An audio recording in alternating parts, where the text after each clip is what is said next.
ભારત વર્ષમાં કેટલાય બલિદાનોના ઇતિહાસ છે, પણ આખે આખા પરિવાર ભગતસિંહ છે. એ ભગતસિંહના ભાઈ, એક એના કાકા, પણ તોય 50% એના પરિવારે ક્રાંતિકારીઓમાં બલિદાન આપી. 50% પરિવારે, પણ કહેવાય 50%. એના બલિદાનને કરોડો વંદન છે, પણ 50% પરિવાર એનો બીજો ભગતસિંહનો ઈ ઘણાને ખબર નથી, હોરાઈ ગયો. પણ આખા ભારતમાં આખા પરિવાર હોમાઈ ગયા હોય રાષ્ટ્ર માટે, દેશ માટે, તો એક ગુરુ ગોવિંદસિંહ અને બીજો કેસરીસિંહ સોદાનો આખો પરિવાર, જમાઈ સહિત, ભાઈ, ભત્રીજા, દીકરા, પ્રતાપસિંહ. કેવડી મોટી વાત સાહેબ! એવડો એક બાળક, હથિયારો ક્રાંતિકારીઓ, ભારતના ટોચના ક્રાંતિકારી એ વખતના, એને હથિયારો પુગાડતા હતા. ડોડિયા સાહેબ એને હથિયારો પુગાડે અને પકડાઈ ગયો. અને ખાલી એટલું જ કહેવાનું હતું, તું કોને હથિયાર આપતો હતો, દારૂગોળો ને હથિયાર કોને પુગાડતો હતો, એટલું કહી દે, નિર્દોષ છોડી દઈ. બહુ માર પડ્યો હતો, મારવા એને. ઈ ક્રાંતિકારી પાછો એવો છે પ્રતાપસિંહ, ઈ ચારણ 16-17 વર્ષનો યુવાન, અને ઈ એવો છે કે જેમને ફાંસી નહીં, કોઈ હળગાવી નહીં, કોઈ હથિયારથી નહીં, મારીને એનો પ્રાણ વહી ગયા. મારી નાખ્યો અંગ્રેજોએ. તો એટલો એને ટોર્ચર કરીને પ્રાણ છોડ્યા જેલમાં.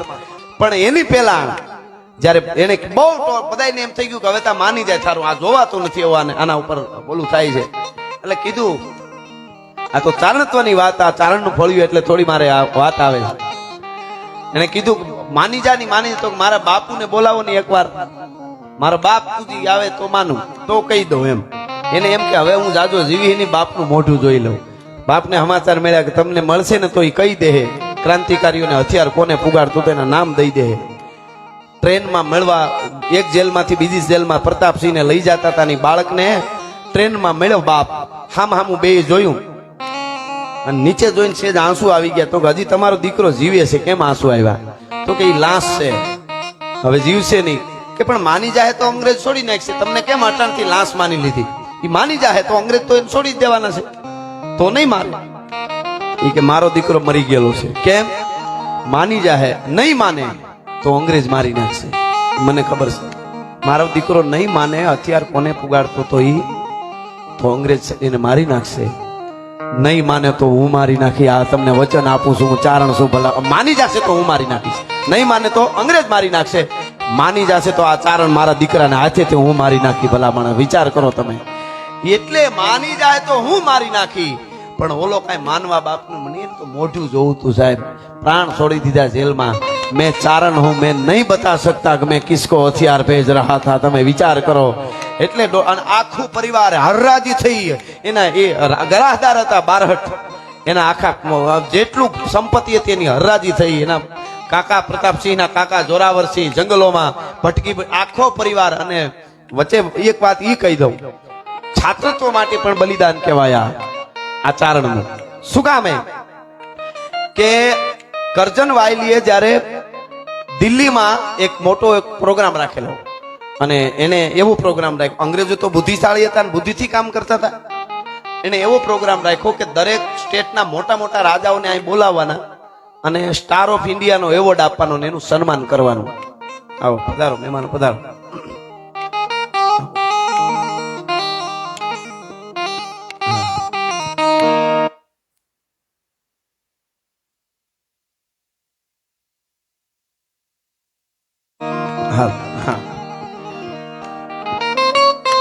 એટલે બલિદાન કેવું હોય એટલે આ ચારણ નું ફળ્યું છે, આ ચારણોનું. એટલે મારે થોડું કેવું જોઈએ. 18 વરણ છે અહીંયા, અત્યારે તો લાઈવ છે, બધે ફરવાનું છે. સ્ટાર ઓફ ઇન્ડિયાનો એવોર્ડ આપો કરજન વાયલીએ નક્કી કર્યું અંગ્રેજે, અને દિલ્હીમાં બધાને બોલાવવાના. પછી તો એ દિલ્હીનો કિલ્લો તો બધો એના પાસે હતો, અંગ્રેજો પાસે, અને બધા રાજાઓ જવા માંડ્યા. અને એમાં ઉદયપુર મહારાજ ફતેહસિંહજી એ પણ જતા હતા સ્પેશિયલ ટ્રેનમાં. જવાની તૈયારી કરી. ઈ કેસરીસિંહજીને ખબર પડી ચારણને, અને પીડા ઉપડી ભાઈ. ઓહો, પીડા ઉપડી. શું કામ? કે જે રાણાઓ દિલ્હી દરબારમાં એને બોલાવવા માટે પેઢીઓની પેઢીઓ ખપી ગઈ. પાણાના હિકા કરીને એના બાપ દાદાઓ હુતા, પણ દિલ્હી નો જાય.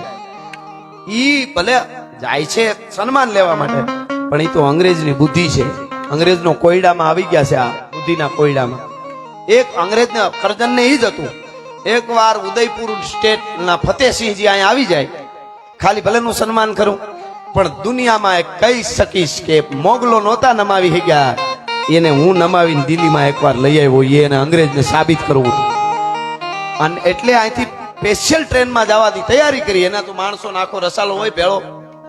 ફતેહસિંહજીએ તૈયારી કરી. ઈ કવિરાજ કેસરી સિંહને ખબર પડી, 13 દુહા લખ્યા ભાઈ.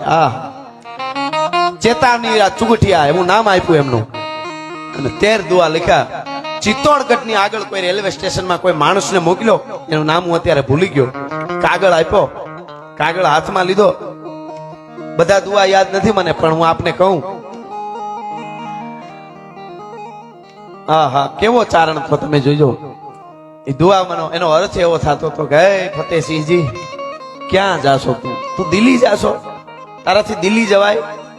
એટલે એ મનોમન એમ કેતો હતો, હું ક્યાં નમવા જાઉં છું, હું ક્યાં એની બીકથી જાઉં છું, મારું તો ત્યાં સન્માન થવાનું, સ્ટાર ઓફ ઇન્ડિયાનો મને એવોર્ડ મળવાનો છે ને. તો દુઆમાં લખ્યું તું, પગ પગ ભીમા પહાડ અને ધરા છાંડ રાખ્યો ધરમ, ઉણસુ મહારાજા આજ હુઓ હૃદય હિંદરો, આગે આગે વાજતા હિંદ હટારા સૂર, અબ જુઓ મેવાડ પત તેરા ભૈયા હજુર. એનો હજુર બનવા જાશો. એક દિવસ મેવાડના હાથીઓની ઘમસાણું બોલતી હોય, એની રજથી બધાય ઢકાઈ જતા હતા, એને બદલે આજ તું દિલ્હીમાં ઢકાવવા માટે જાશો. ત્યાં પાછો વળી જા, તારાથી ન જવાય. અને ઈ ખબર પડી, ઓહો આ તો સાચી વાત છે, અમારા બાપ દાદા દિલ્હી ન ગયા હોય, મારાથી કેમ જવાય. ટ્રેન દિલ્હી ગઈ, ટ્રેન ઈ ટ્રેનમાંથી ઉતરી, વળતી ટ્રેનમાં બેસી ગયા. જે કરજણ વાયલી જે સભામાં જે જવાનું હતું, ન્યાય ન ગયા ફતેહસિંહજી. મુદ્દો સાંભળજો હવે.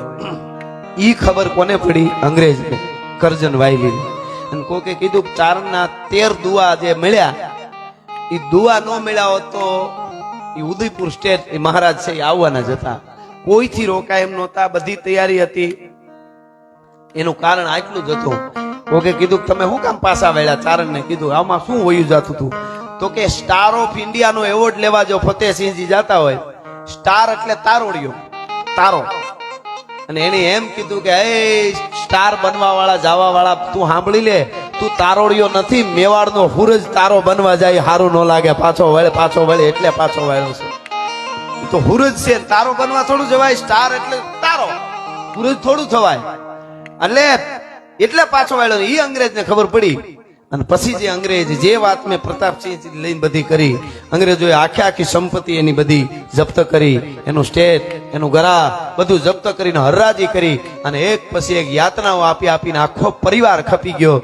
એ કોઈ બલિદાન રાષ્ટ્ર માટે તો આપ્યું જ, ભારત માટે, દેશને આઝાદ કરવા માટે તો આપ્યું જ, પણ એની સાથે રાણાનો વટ રાખવા માટે પણ ચારણનો આખો પરિવાર છે એ ખપી ગયો છે. ભલા માણસ કે રાણાને, મેવાડના રાણાને દિલ્હી ન જવા દઉં, એ ન જવા દીધા, ઈ એને ભોગવવું પડ્યું ને આખો પરિવાર ખપી ગયો.